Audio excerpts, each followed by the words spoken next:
So the first thing we're going to deal with is we've got about 1.5 kilo of meat, and we have about just over 1.5 kilo of pork belly.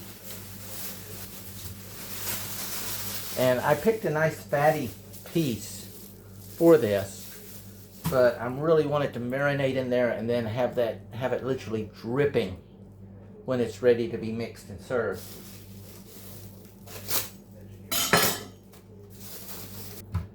Now, we want to look at which way our meat is running, the fibers.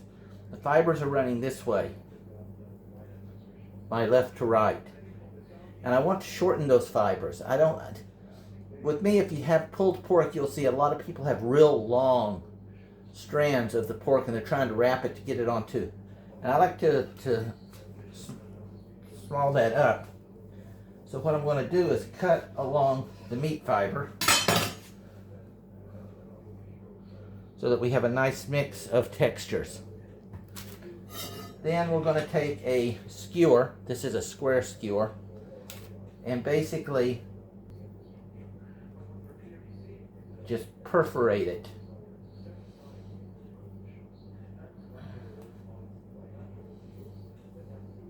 And when doing this, be sure not to take and run the thing into your hand. Make sure you know where the thing's going to come out. Sometimes it goes gonk-eyed and you can wind up. If you have a worry about that, just do it this way.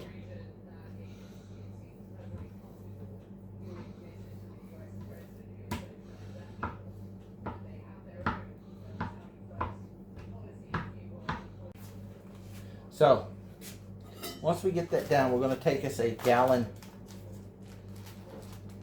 Ziploc bag and we're going to put this into it.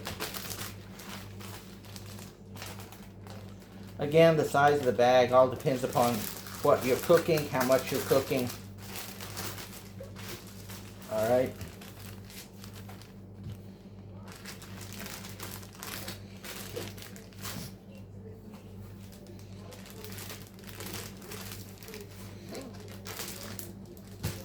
Set that over to the side.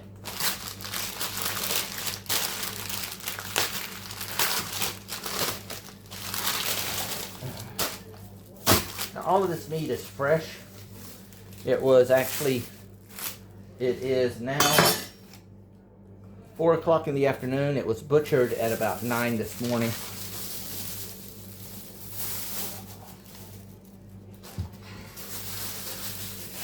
And so now we have our pork belly.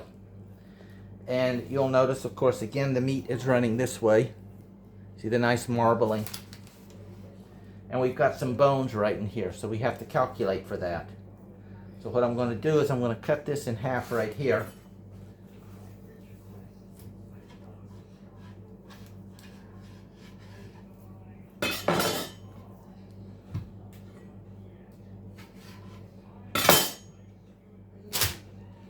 And then we're going to remove the skin.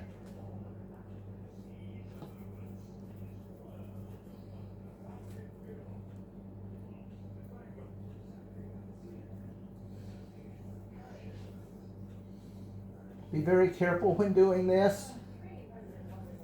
Typically, this is the time when you're going to wind up cutting yourself. And you notice that removes a lot of that skin fat, but we're going to save that. Then we're going to but you'll notice that gives us a lot of fat in there. If we left the skin on, it would literally be too much fat. We don't want to be swimming.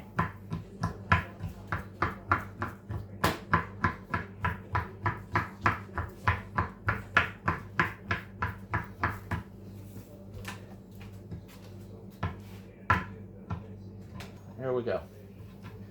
And then this is going to go into here.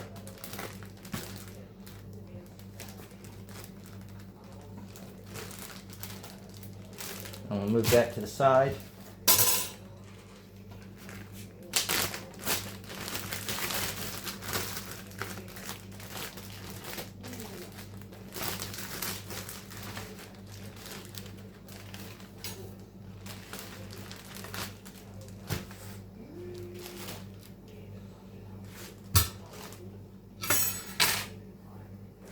other side, we want to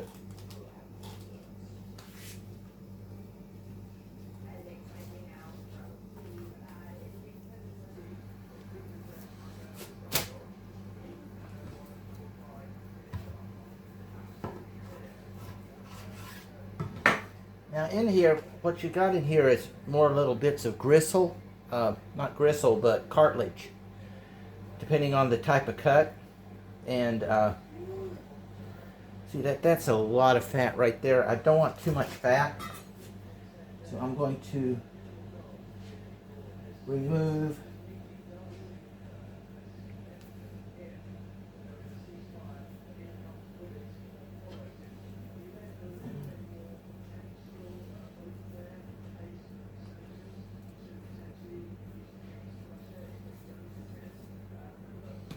a little bit more of that fat on there. Again, the amount of fat is going to depend on how you like it. I like mine with a nice amount of fat, but at the same time you can have too much fat. This I can turn into suet for making chili. So once that's done,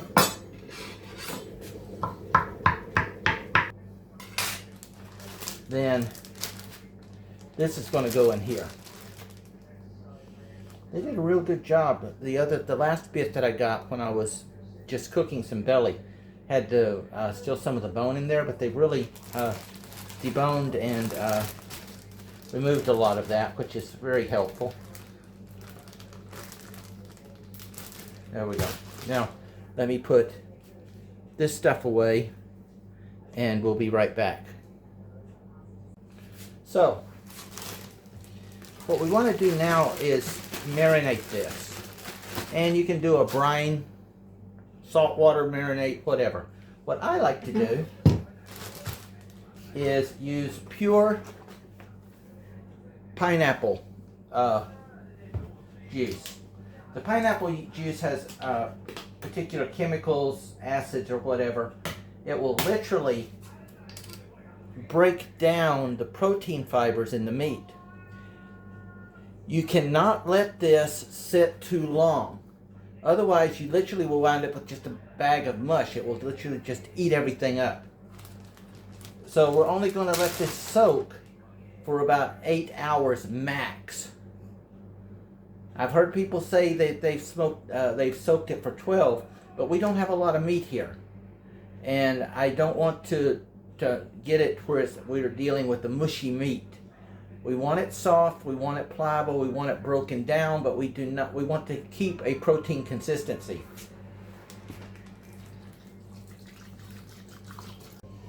Okay, so this has been soaking for about 7 hours, and we're going to do our rub. Now everybody has their own rub. You can do as you will with it. I have salt, pepper, sage, onion powder, thyme, thyme, oregano, a little bit of sage,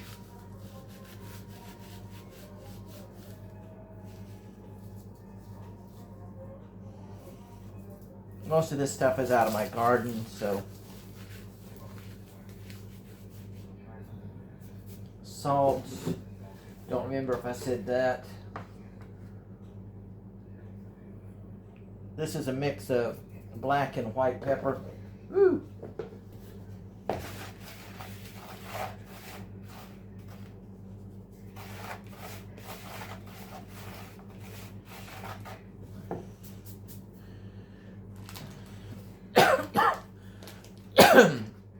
Now we're going to drain this. We're going to keep the bag.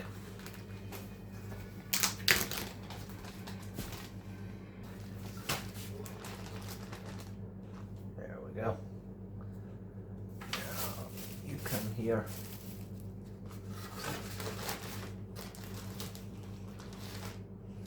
This is just lined with some baking paper. Nothing special.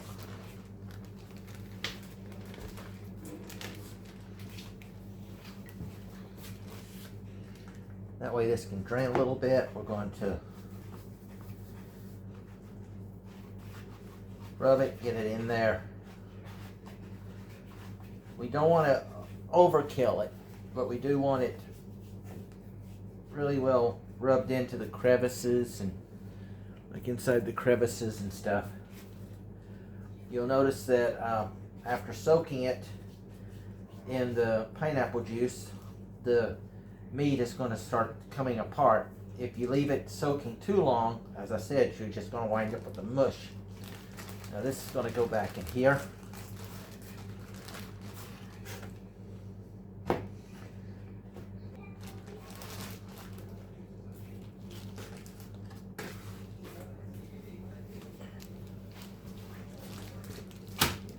Once this is done, this will set another 12 hours.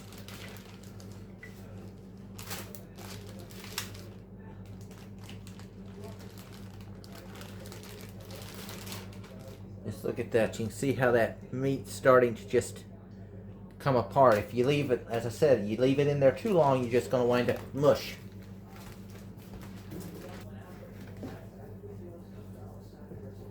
Get it down into all those crevices and stuff that's now appeared.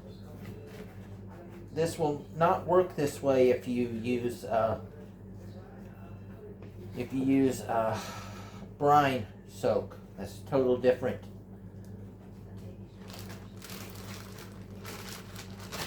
A totally different approach. It does something totally different to the meat.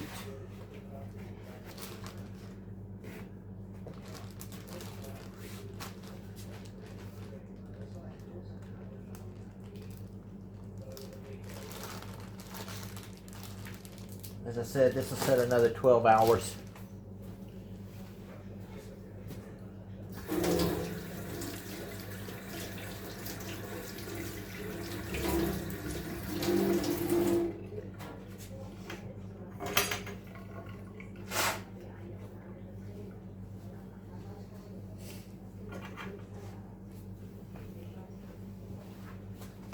This will go over to get washed.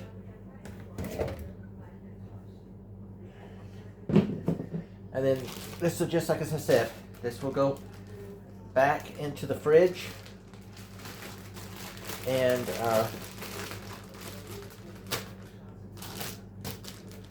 literally soak in the rub for about 12 hours. And then we can cook it tomorrow. It is 9 o'clock at night, 10 o'clock at night here. We started the soak at about 2 o'clock. So now this is set until about 10 in the morning, and then we'll be ready to do the initial smoking. See you then.